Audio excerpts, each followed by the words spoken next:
আসসালামু আলাইকুম। আশা করি সবাই ভালো আছেন।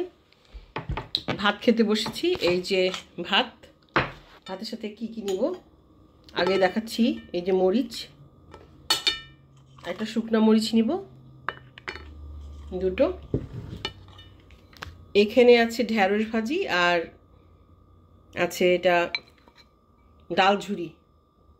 মজা না? ঈদের মাংস টাংস খাওয়ার পরে কিন্তু খুব মজা একটা খাবার হতে যাবে আর কি।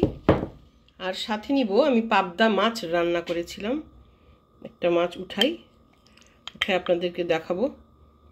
সবাই খাওয়া দাওয়া করে ভিডিও করে, অনেক বড় বড় ব্লগাররা অনেক ভালো ভালো ভিডিও করে, পাশাপাশি খাবার ব্লগ করে একদম ভাইরাল। দেখি আজকে আমি ভাইরাল হতে পারি কিনা, আমার খাবারটা সুন্দর হয় নাকি সুন্দর করে তাদের মতো খেতে পারি কিনা। ঠিক আছে, এই যে আমার খাবার। আসলে আমাকে যেমনই দেখা যায় আমি কিন্তু ভাত বেশি খেতে পারি না, মোটামুটি। তো খেলাম, ঠিক আছে। বিসমিল্লাহির রহমানির রহিম। আল্লাহ। প্রথমে আমি শুকনা ডাল, এই যে শুকনা ডাল দিয়ে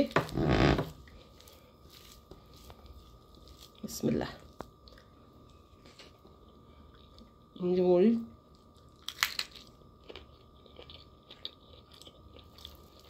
আমার পছন্দের একটা খাবার।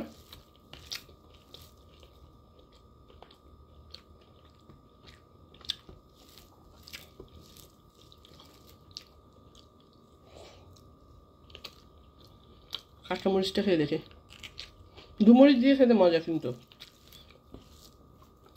এক এক মরিচ দিয়ে খেতে এক এক রকম মজা।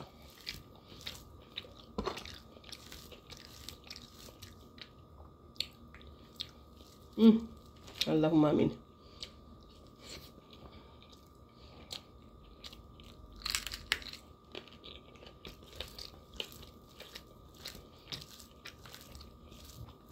মরিচ তো খাচ্ছি,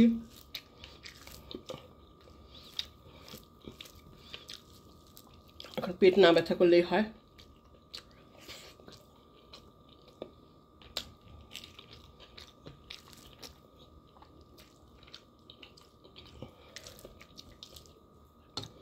এবার ঢেঁড়স ভাজি নিচ্ছি। ঢেঁড়স আমার কিন্তু বয়স বাড়ার সাথে সাথে সাধারণ খাবার খেতেই বেশি ভালো লাগে।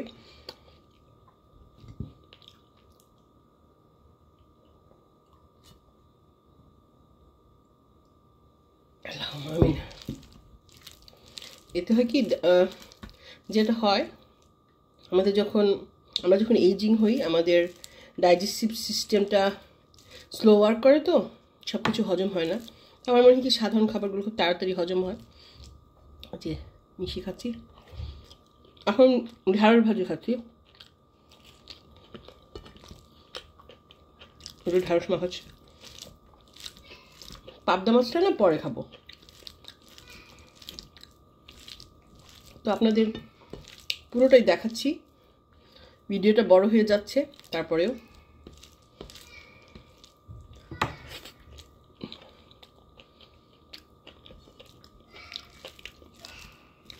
কোনোদিনই আমি খাবার ভিডিও করি না,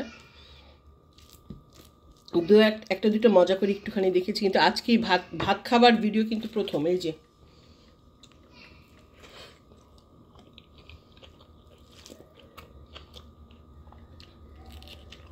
আমি জানি না এই ভিডিওটা আপনারা কেমন করে নেবেন, যে আপু এগুলো কী দেখাচ্ছে। ইচ্ছা হলো, বুঝছেন না, অনেক সময় মনে হয় না যে নিজের কমফোর্ট জোনের বাইরে গিয়ে কিছু করি। অনেক সময় মনে হয় না যে আচ্ছা ঠিক আছে, নিজের ইমেজের বাইরে গিয়ে করে দেখি না কেমন লাগে, একটা আলাদা ফিলিংস হয়।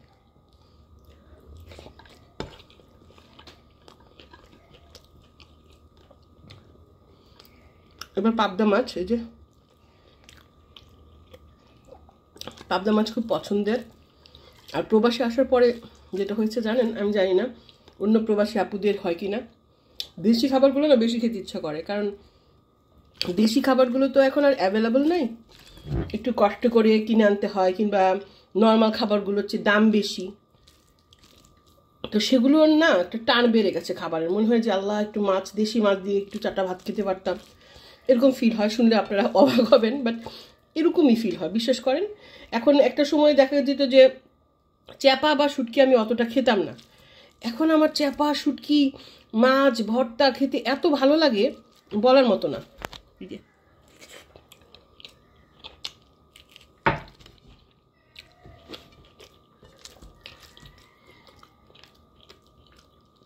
ভাববেন আমি ঢং করে খাচ্ছি, আমি এভাবেই খাই। যারা যারা আমাকে খেতে দেখেন, যারা পরিচিত যারা দেখবেন তারা বলবেন যে আমি এভাবেই আসলে খাই, এইটুকুই ভাত খাই, এভাবেই খাই। আমি বেশি খেতে পারি না একবারে, আমার বারবার খিদা লাগে, বাট আমি একবারে ভাত বেশি আমি খেতে পারি না। অনেকে আছে না একবারে এক থালা ভাত নিয়ে খায়, হুইচ ইজ গুড, কিন্তু আমার পক্ষে ওটা সম্ভব হয় না, কখনোই সম্ভব হয়নি আগে থেকেই। আর এখন তো নানা রোগ সব কিছু হয়েছে, ডায়াবেটিক্স আছে, এখন আমি অতটা খেতে পারি না, আগেও পারতাম না, এখনও না। অনেকে ভুল বুঝতো, জানলা তোমার স্বাস্থ্য ভালো তুমি এত কম খাও, বিশ্বাস করতো না, বিশেষ করে এরকমই খাই।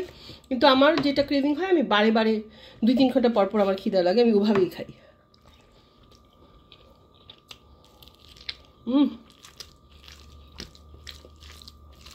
বিশ্বাস করেন দারুণ মজা লাগতেছে, আলহামদুলিল্লাহ, আল্লাহর কাছে শুকরিয়া।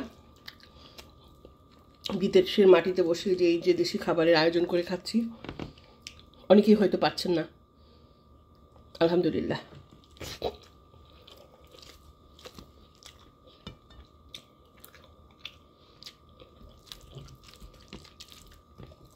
তো আর একটু ভাত আছে, ভিডিওটা বড় হয়ে যাচ্ছে, তো আমি শেষ করি। আপনারা আমার জন্য দোয়া করবেন, আমার পরিবারের জন্য দোয়া করবেন। আল্লাহ হাফিজ সবাই, আর আল্লাহ আমাদের সবাইকে রিজিক দান করুন, আমিন। আল্লাহ হাফিজ।